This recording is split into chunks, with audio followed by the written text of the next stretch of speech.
Hey everybody. Uh, well, I'm roasting some coffee tonight, so I guess roasting means time for another uh, video. Just doing a VR today, a VR for Donnie over at Vintage Card Collecting Victories. I've enjoyed his videos so far.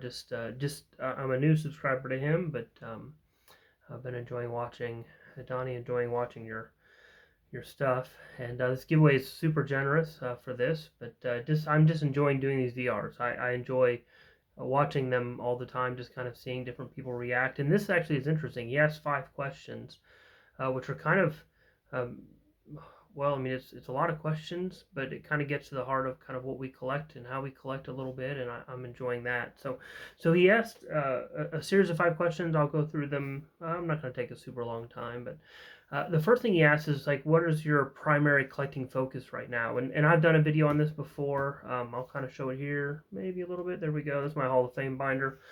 This is a binder that I'm putting together. If you haven't seen the video, which probably some of you haven't, but I'm essentially putting together a binder that has every Hall of Famer who has a Topps card.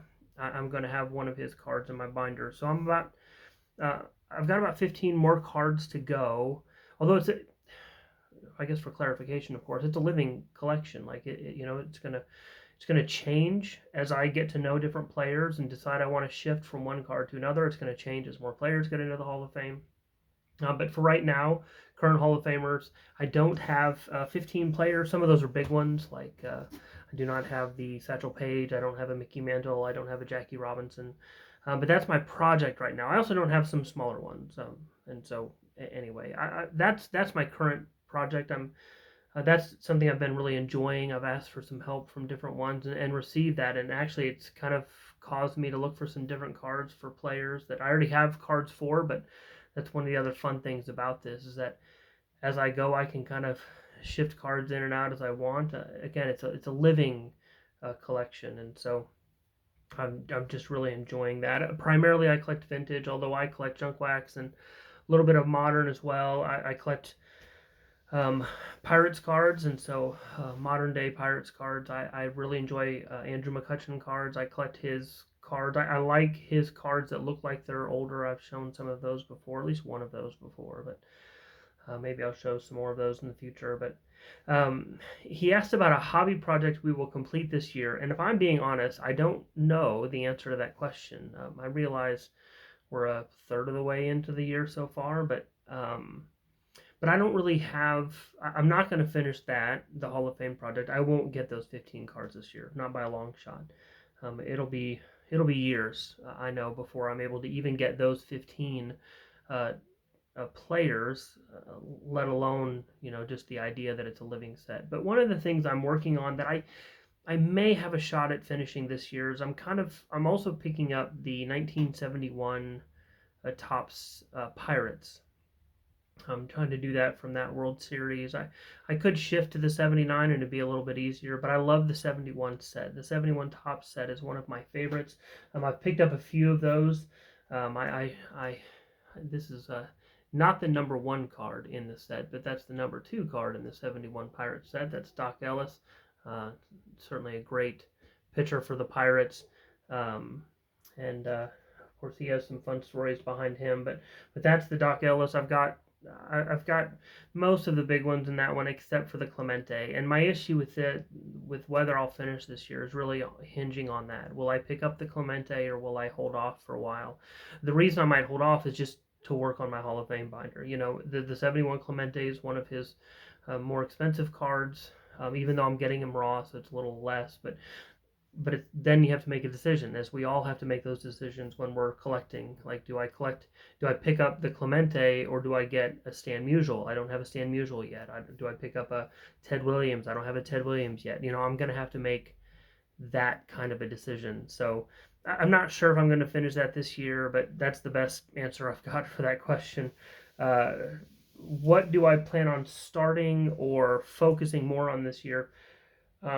My last video was I kind of answered this question. Actually, I showed off some of my Manny Sanguians. That's his rookie card. I love this card. I said in that video. It's all right. I'm gonna say it again. My hope is that over this next year, I finished the Tops run, and so my goal for this next year is to kind of dig into some of his cards that are kind of off the beaten path, and so that's my hope, is that over the next 8 months or so, I'll pick up some of those, and those are things I can do for less money, and so I can kind of pick up those and just enjoy that part of my collecting journey. So that's my plan for the next 8 months, is some more Manny Sanguian cards. Of course, a couple of those cards are he has an 81 Fleer and Donruss that I don't have yet, so I may um, try to snatch a couple of those. But anyway, he asked about some vintage baseball YouTube channels that we could recommend that he may not have heard of. Now, here's the deal. There's probably no one who will do a VR for this that's newer than I am. And so, I've been doing this for 3-4 weeks now. It's not many. This is my 10th video, I believe. So, there's not a lot. And so I don't know, everybody's heard of the people that I've heard of. I'm still discovering. I just discovered Donnie just a couple weeks ago. I was looking through Strongsville videos, I think, is how I came across his, and so that's. But I will mention a couple of newer, not as new as me, but newer guys on here that I've interacted with a little bit. One is Tony Talks Cards. Tony Talks Cards is a neat guy. He does a variety of things. He collects other sports as well, but he does have some really nice vintage. He's shown some really neat cards. The last few videos of his, and so he's one I'd recommend. Plus, he does these great interviews with people that I've enjoyed watching him interact and have conversations like that. And then another one is Nerding Out with Cards. We've chatted a little bit just in the comment section, and he's a good guy. And so I'll leave links in the description section of this for those two channels. Those are newer, not as new as me, but I don't think, but newer, fairly new onto this platform, and both guys that collect and just enjoy watching their stuff.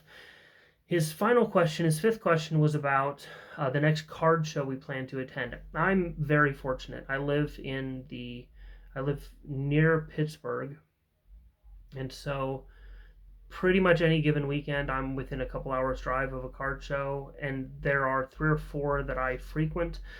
But honestly, the one that I would normally be going to is just south of Pittsburgh in Washington, and I'm not going to be able to go to that. It's coming up on May 4th, May 2nd, 3rd, and 4th, and I'm not going to be able to make it to that one. But I do have a local one that I'm going to in this little town called West Middlesex. It's about 15 minutes from where I live. They have about 40 to 45 tables, and that's pretty generous. But it's just a bunch of local people, and I really enjoy just kind of going to that one and being able to chat with some of the local people who buy and sell and just have some fun. So that's the one I'm going to be going to. That's on May 18th. If you're in the area, look me up at this pretty small show. But anyway, that's it for me. So thanks, Donnie, for the opportunity to do a VR. Win or not, that's really secondary for me. I just really appreciate you giving me the opportunity to do this, to talk about what I'm collecting right now and how I'm collecting, and I look forward to seeing other VR responses to this as well. So thank you very much, and we'll talk to you all next time.